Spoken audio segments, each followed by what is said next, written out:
नमस्कार बच्चों, स्वागत है आप सभी का आज के इस वीडियो में जिसमें हम 12 अगस्त 2020 की वर्कशीट्स को सॉल्व करेंगे। ये क्लास 9th हिंदी मीडियम का वीडियो है, तो शुरू करते हैं आज का वीडियो बिना टाइम वेस्ट करें। पिछले वीडियो में अगर आपको ध्यान हो तो हमने दो चर वाले रैखिक समीकरण का ग्राफीय हल, जो सामान्य हल था, वो शुरू कर दिया था। आज हम ग्राफीय हल देखेंगे। तो ग्राफीय हल क्या होता है कि ग्राफ बना के और समीकरण का हल किया जाता है। हम दो चर वाले रैखिक समीकरण का ग्राफीय निरूपण करना सीखते हैं। हम जानते हैं कि चरों का वह मान जिसे समीकरण में रखने पर बायां और दायां पक्ष बराबर हो जाए उससे समीकरण का हल कहते हैं। चलिए नीचे दिए गए रैखिक समीकरण का ग्राफीय हल के रूप में दर्शाते हैं। 2x जमा 3y बराबर 6। यदि x को 0 माने तो 2 0 जमा 3y बराबर 6, तो y का मान हो गया 2। ऐसे ही y को 0 मानने पर x आ जाएगा 3। तो पहले आपने क्या किया, x को 0 माना तो y का हल निकाला, फिर y को 0 माना, x का हल निकाला, फिर x का एक कोई भी रैंडम नंबर रख दिया। जैसे मैंने यहाँ -3 रखा है इन्होंने, तो 2, देखिए इक्वेशन थी 2x, तो 2 -3 जमा 3 y की जगह y बराबर 6। -3 को 2 से गुणा किया तो -6। ये -6 जब यहाँ से उठ के यहाँ गया तो वही हो गया जमा 6। 3y बराबर जमा 6, 6 जमा 6 हो गया 12। y का मान आ गया आपका 12/3 यानी कि 4। तो हमारे अब 3 मान आ गए। पहला आया था x0 y2, दूसरा आया x3 y0 और तीसरा आया x -3 y4। इन तीनों को हम ग्राफ में पुट करते हैं, ग्राफ में निरूपित करते हैं। आपने 8th क्लास में सभी ने सीखा हुआ है कि ग्राफ में अलग अलग बिंदुओं को कैसे लिखते हैं। तो उन्होंने लिखा है कि हल x बराबर 0 और y बराबर 2 को x अक्ष पर 0 तथा y अक्ष पर 2 में लेते हैं। तो ये उन्होंने यही लिखा है कि कैसे किया। याद रखिए, जब आप ये करेंगे और जब आप इन तीनों बिंदुओं को डालेंगे तो इनका आपका पहला बिंदु ये था, दूसरा ये था, तीसरा ये था। इसको डालने पर जब आपने सीधी रेखा खींची तो वो रेखा एकदम सीधी होगी। अगर वो रेखा एकदम सीधी नहीं है तो समझ लीजिए कि आपने क्वेश्चन में कहीं ना कहीं कोई ना कोई गड़बड़ कर दी है। आगे बढ़ते हैं। इस रेखा पर उपस्थित सभी बिंदु समीकरण का हल है। तो इस रेखा पर जितने भी बिंदु होंगे वो सभी समीकरण का हल होंगे। यानी कि अगर मैं किसी भी बिंदु को ऐसे ही रैंडमली ले लूं कि ये बिंदु क्या है, तो वो बिंदु समीकरण का हल दर्शाएगा। क्या मतलब है मेरे इस कहने का? मेरे इस कहने का मतलब ये है कि अगर मैं कहूं कि इस अभिक्रिया में इस समीकरण के हल, तो ये जो डी पॉइंट यहाँ दिख रहा है जिसमें x का मान है 6 और y का मान है -2, ये भी इस समीकरण का हल है। ये जो बिंदु है C जिसमें x का मान है -3 और y का मान है 4, ये भी इस समीकरण का हल है। क्यों है ये इस समीकरण का हल? क्योंकि ये इस लाइन पे पड़ते हैं। इस लाइन पर पड़ने वाला, ये जो लाइन में जो आपको दिख रही है स्क्रीन पे, इस लाइन पर पड़ने वाला प्रत्येक बिंदु समीकरण का हल होगा। आगे देखते हैं। अब वो कह रहे हैं निम्न रैखिक समीकरणों का ग्राफ बनाइए। तो पहला है 2x + y बराबर 6। तो ये आ गया 2x + y बराबर 6। x को माना 0, तो x ये तो पूरा 0 ही हो गया, तो y सीधे सीधे आ गया 6। तो हमारा पहला बिंदु है a 0 6।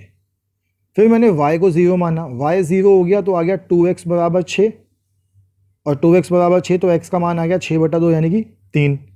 फिर y को मान लिया 2, तो 2x जमा 2 बराबर 6। ये 2 यहाँ गया आएगा तो घटा हो जाएगा, 6 घटा 2 4। 2 यहाँ x के साथ गुणा हो रहा था, इस तरफ गया घटा, तो 4/2 कितना हो गया 2। तो c का मान आ गया 1 2। 3 बिंदु हो गए, x0 y6 x3 y0 और x2 y भी 2। तीनों बिंदुओं को ग्राफ पे मैंने प्लॉट कर दिया। प्लॉट करने की भी एक तरीका, एक हिंट सिखाता हूँ। पहला देखो x0 y6, तो 0 पे रखा क्योंकि x 0 था, और y की लाइन में 6 तक ले गया इस लाइन को। ये मेरा पहला बिंदु a बिंदु हो गया। दूसरे में y 0 है और x 3 है, तो y 0 हमेशा इस मध्य बिंदु से शुरू होता है, और x 3 तो 3 तक ले गया, और ये मेरा दूसरा बिंदु। फिर x भी 2 y भी तो x 0 से शुरू किया 2 तक गया, x तो 2 हो गया, y 2 क्या होगा, y 2 जाने के लिए ऊपर जाना पड़ेगा, तो ये मेरा तीसरा बिंदु हो गया। अब देखिए इन्हीं 3 बिंदुओं पर मैंने इस रेखा को खींचा है, और रेखा के एंड में अपनी इक्वेशन को लिख दीजिए। चलिए आगे बढ़ते हैं, अगले क्वेश्चन को देखते हैं। अगला क्वेश्चन जो आपका है वो है x प्लस वाई बराबर 4। बहुत ही आसान क्वेश्चन है। x प्लस वाई बराबर 4, भाई x को माना 0 तो ये 0 हो गया, देख लीजिए, y बराबर 4 हो गया। फिर y को माना 0 तो x बराबर 4 हो गया। फिर x को माना 2 तो 2, y भी 2 आ गया। तो पॉइंट आ गए 0 4 4 0 और 2 और 2। इनको ग्राफ में आपके सामने मैंने प्लॉट किया, पुट किया और यहाँ लिख दी अपनी इक्वेशन। पुट करने का तरीका बिल्कुल वही जो अभी आपको सिखाया था। अगर 0 4 है तो 0 रखा और 4 तक ले गया, ये मेरा पहला पॉइंट। और अगर 4 0 है तो 0 रखा और 4 तक ले गया। जो 0 है उसको पहले शुरू करेंगे, फिर अगर x की कोई वैल्यू है तो x की लाइन पे चले जाओ, y की कोई वैल्यू है तो y की लाइन पे चले जाओ। और अगर दोनों की वैल्यू है तो जिस पहले एक वैल्यू को ले लो, जैसे x को 2 ले लिया और y कितना है 2 है तो 2 तक ऊपर चले जाओ। ये आपका तीसरा बिंदु हो गया। सीधी लाइन खींच दीजिए आप। तीसरा क्वेश्चन देखते हैं। तीसरा क्वेश्चन था 2x प्लस 3y बराबर 6। 2x प्लस 3y बराबर 6। अगर मैं आपको एक चीज़ ध्यान से दिखाऊं, 2x प्लस 3y बराबर 6, तो आपने जो पहली इक्वेशन सॉल्व करी थी आज, वो भी वही थी जो आपको समझा चुके हैं ऑलरेडी, जिसको आपने एकदम डिटेल में सॉल्व भी कर लिया है और उसके अलग अलग समीकरण के हल भी निकाल लिए हैं। फिर भी एक बार दोबारा मैंने अपने सुंदर सुंदर शब्दों में उसको सॉल्व करके आपके सामने लिख दिया है। अब आगे बढ़ते हैं आज की दूसरी वर्कशीट पे। बेटा आज की आपकी दूसरी वर्कशीट परमाणु और अणु के बारे में है। और अणु और परमाणु का टॉपिक ऐसा है जो इतनी आसानी से समझ में नहीं आता। इसको समझने के लिए मैंने एक और वीडियो बनाया आज अणु और परमाणु के ऊपर। नीचे डिस्क्रिप्शन में उस वीडियो का लिंक है, जाके उस वीडियो को ज़रूर देखना, तभी आपको अणु और परमाणु और अच्छे से समझ में आएगा। तो क्या होता है अणु और परमाणु? तो बात चलती ज्ञान हम एक तत्व अथवा यौगिक में पदार्थ की मात्रा कैसे ज्ञात सकते हैं। तो जिसमें वो बताता है कि एक रासायनिक अभिक्रिया समीकरण में उस भाग लेने वाले परमाणुओं तथा अणुओं की संख्या सीधे ज्ञात करी जा सकती है। तो किसी भी अभिक्रिया में जो परमाणु और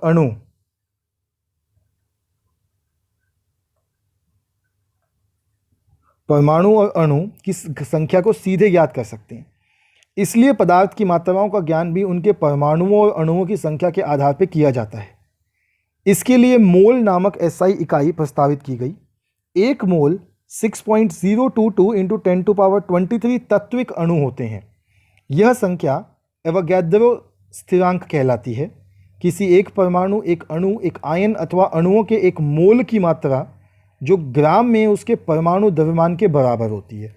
जैसे हाइड्रोजन का द्रव्यमान होता है 1 U। तो अगर मैं कहूँ कि 1 ग्राम हाइड्रोजन, तो 1 ग्राम हाइड्रोजन से 1 मोल बनेगा। ये बहुत इंपॉर्टेंट है, ये आप सबको ध्यान भी रखना चाहिए।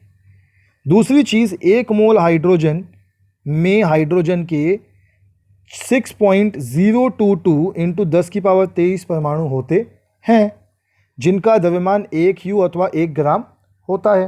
बेटा ये इन्होंने फॉर्मूला नहीं समझाया, इस वर्कशीट में फॉर्मूला नहीं है। बिना फॉर्मूले के थोड़ा सा दिक्कत है इन क्वेश्चनों को समझने में। पर मैंने जो वर्कशीट बनाई है, जो मैंने क्वेश्चन बनाया है, वो फॉर्मूले के साथ है, तो उसको ज़रूर देखिएगा। मोल संकल्पना। किसी पदार्थ में 1 मोल कितना होता है?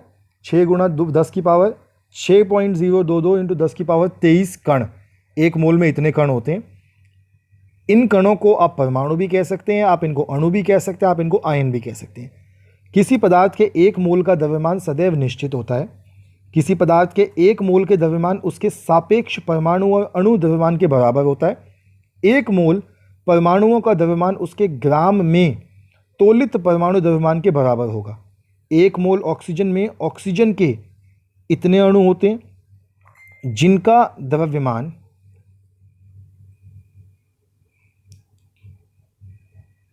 6.022 10⁻23 अणु होते हैं, जिनका द्रव्यमान 16 गुणा 2 यानी कि 32 U होगा। ये बिना फॉर्मूले के थोड़ा सा मुश्किल रहता है सॉल्व करना।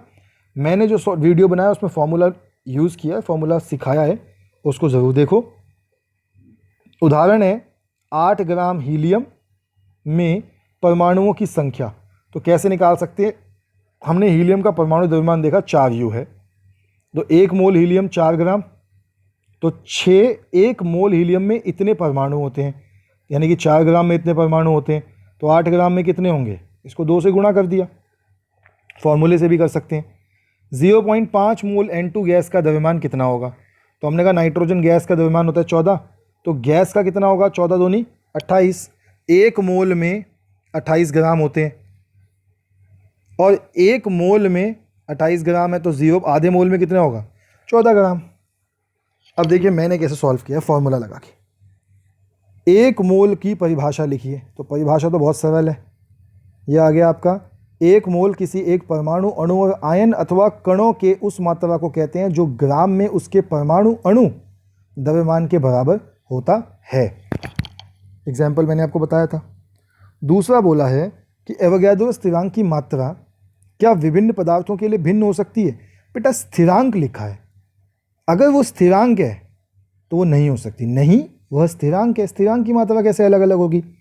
फिर है द्रव्यमान। तीसरा प्रश्न है 24 ग्राम हीलियम में परमाणुओं की संख्या का परिकलन कीजिए। 24 ग्राम हीलियम में परमाणु कितने होंगे? तो देखिए कैसे निकाला, हमने कहा जी हीलियम है तो 24 ग्राम हीलियम है, उसका परमाणु द्रव्यमान हो गया 4U।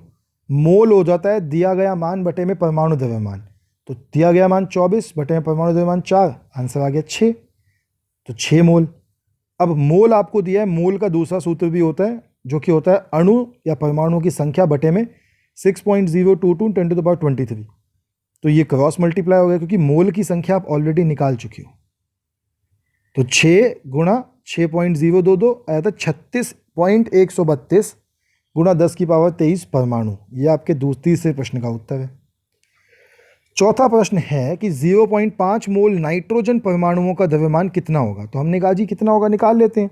मोल है 0.5, परमाणु द्रव्यमान होता है 14, तो मोल होता था दिया गया द्रव्यमान बटे में परमाणु द्रव्यमान, यानी कि 0.5 द्रव्यमान जो कि ऊपर हमें दिया नहीं है बटे में 14, 0.5 से गुणा होगा 7। और आखिरी है कि 36 ग्राम जल में मोलों की संख्या का परिकलन कीजिए। हमने कहा बहुत आसान है, दिया गया द्रव्यमान कितना है 36 और परमाणु द्रव्यमान H2O यानी कि 2H+O 2 + 16 = 18, तो मोल हो जाएगा दिया गया द्रव्यमान बटे में मोलर द्रव्यमान 36 बटे में 18 यानी कि 2U। तो बच्चों ये आपकी साइंस की वर्कशीट के आंसर है।